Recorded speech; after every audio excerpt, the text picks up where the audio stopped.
Hey guys, Steven here, Fanatic Perspective. Want to talk about the NFL trade deadline moves that several teams made yesterday. Just wanted to chime in with many of my thoughts. A lot of big moves. The activity resembled one of Major League Baseball, NBA. A lot of teams right now thinking they can make a move. Obviously, with the rules pushing the trade deadline back past week 8. Teams kind of level set and know exactly where they stand, if they can contend, if they're not contending, if they can start to acquire draft picks, potentially have a fire sale in their organization like the Giants just did. So, a lot of movement. Obviously, on my channel, I cover a lot of Cowboys. I'm a Cowboys fan, so we've had a lot of discussion about Amari Cooper, had my emotional reaction, then we kind of talk about things over the next few days, them trading for a first-round pick, them potentially outbidding the Eagles, who allegedly offered a second-round pick, and now the Eagles make a move and acquire Golden Tate for a third-round pick. Very big move. As a Cowboys fan, we already played Golden Tate this year at his best game, 132 yards, 2 touchdowns. I've told you before, he's a Cowboy killer, so now we're going to have to face him 2 more times this year. Whoop-de-doo. Obviously, the value in terms of his production versus, what we're getting with Amari Cooper isn't apples to apples on paper. But again, the Cowboys are making this move really based on upside in terms of Amari Cooper's age, speed, ability to play on the outside versus Golden Tate, who's 30 years old. So, we have to keep that in mind. If you're an Eagles fan or a Cowboys fan, the Eagles have made this move for right now. Obviously, they're looking to defend their crown, and they need some help at the wide receiver position. I think the loss of John DeFilippo as well as Frank Reich has affected their offense. Carson Wentz, coming back from the ACL hasn't looked particularly sharp. I don't even think it's a leg issue or anything like that. I just think them losing some of their brain trust and not being able to get on the same page, then losing Jay Ajayi and not, the one move they didn't make, they didn't get another running back. So I don't know if they're going to bump up one of their young guys. They like the Adams kid out of Notre Dame, and, he looked like he was on the verge of having some ball security issues in the Jacksonville game. They've really gotten nothing out of Corey Clement. So it's really, the Wendell Smallwood guy and Adams. So surprised they didn't make a move at the running back position, but getting a guy like a Golden Tate that they can play at any tier of the offense is going to be an issue for NFC East counterparts. Another team in the NFC East that made a move, the Washington Redskins acquiring Clinton Dix for a 4th-round pick, former first-rounder, way of Alabama. Washington's just loading up on Alabama football players. So they're going to obviously pair him next to DJ Swearinger, who currently leads the league in interceptions right now, and they're flying around on defense. And in the last few weeks, they've been one of the hottest teams defensively in the league. So adding Clinton Dix to potentially shore up some of the back end. They've had some issues at corner with some of the young guys opposite of Josh Norman and obviously, before Dunbar comes back. So a lot of, a lot of issues kind of trying to be shored up in the NFC East because it's a 3-way battle. The Cowboys, obviously with their wide receiver room, they felt like they needed to get better, get more speed, get more separation, route running, what have you. They went all the way in on Amari Cooper, and they'll have to fit the bill after the season. But they're gonna have to make a move to make the playoffs, and that was the aggressive move they made. They also fired their offensive line coach, Coach Alexander. I believe Mark Colombo will be taking over. Somebody can correct me if I'm wrong, but I think they're gonna try to get back to the zone blocking scheme that they had, and it's one of those things where they have to get Zeke going. Hopefully Amari Cooper's ability to get behind the defense frees up space at the line of scrimmage so we can get appropriate run lanes.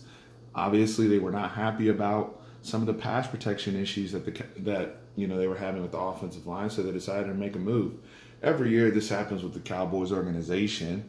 There's always a fall guy. You know, one year it's Skip Pete, one year it's Derek Dooley, one year it's Rob Ryan, you know, but the constant remains the same with Jason Garrett as the head of the staff. I saw a chart today with all the coaches who have been underneath Jason Garrett, and we have, you know, every year we just have almost a completely different staff, but he still remains the head coach, and on we go.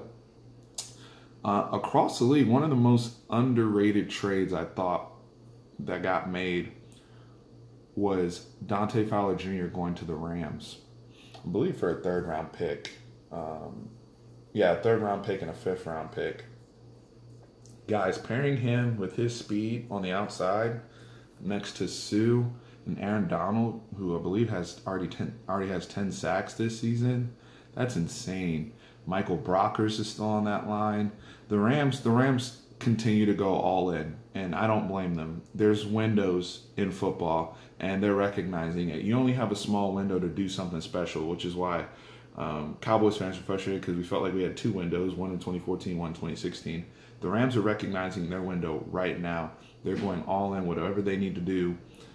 They're trying to shore up any potential weaknesses they may have. And the Dante Fowler Jr. move may be the most impactful trade that got made, because out of all these teams, they're figuring to play the deepest into the playoffs. And we know as we get into those playoff games and teams get more familiar, it's all about, can you generate pressure with your front four?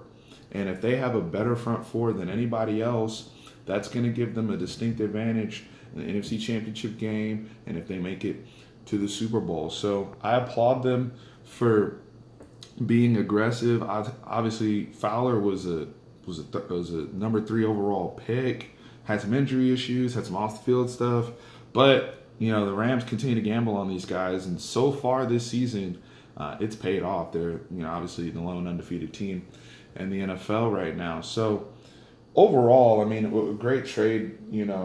Very exciting. Moves in our division. Everybody thinks they have a chance to win the division. Obviously, the Cowboys have to handle their business against the Tennessee Titans on Monday night to keep ground with the Eagles. The Redskins have a battle with the Atlanta Falcons. To me, that's a 50-50 coin flip game right there, because the Falcons are, in a race with the Panthers and the Saints in their division. So everybody's really trying to keep pace, because those wild card spots are going to be very difficult to come by if you're not able to secure your division. So overall, the Fowler Jr. The Texans making the move for Demaryius Thomas. That's with Will. That's more of a necessity trade, similar to what we did. Will Fuller going down with the torn ACL. They have to get another weapon for Deshaun Watson. So now you compare him with DeAndre Hopkins, Kiki Kuti, and they may be even getting Deontay Foreman back later this season. So they're gearing up. They have starting to build up a lead in their division, winning 5 straight games. Really, really impressive how they've come back from 0-3, and now they're making a trade to go all in on this season as well. With the pass rushers they have, they figure if we can get in the playoffs and keep our quarterback healthy, we've got as good a shot as anyone in the AFC. So I applaud that move as well. And the last one that I'll touch on is the Packers exiling Ty Montgomery to the Baltimore Ravens. I thought that was I couldn't be a coach, man, because I would have cut him after the game, after he obviously disobeyed direct orders to take a knee in the end zone against the Rams and denied Aaron Rodgers of his opportunity to go down the field and win the football game. When you make a selfish act like that, there's no coming back from that, especially if you're more of an expendable football player. Let's just be real. You're not one of those big contract guys. You're not somebody, obviously they drafted 2 running backs at your position last season.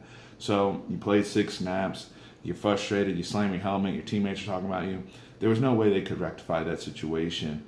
But instead of doing what I would have done and just cut the guy, they made some phone calls. And Baltimore gave them a 7th rounder for it. So that's basically a free pick for somebody they would have got rid of before 4 p.m. yesterday. So I applaud, them establishing discipline and accountability in the locker room. I told my friend that's a Packers fan, if you guys are serious, you'll get rid of that guy immediately. That's the type of stuff cannot be tolerated. That type of attitude cannot be tolerated. I don't care about his apology. This is the NFL, and we don't have time for that, especially in the middle of a division race that could cost them potentially a playoff spot. That division is very, very tight. So that's just my overall general thoughts. Y'all let me know what you thought will be the most, the biggest trade, who got, the best bang for their buck. I do like what the Eagles did objectively. I'm hoping that the Amari Cooper trade will be worth it for my Cowboys. But I think in terms of this season, that Fowler trade really has my attention because I think he's going to be a real asset for them come playoff time. Y'all let me know. Appreciate it. You guys, as always, we're on our way to 3,000 subscribers. Couldn't be more excited.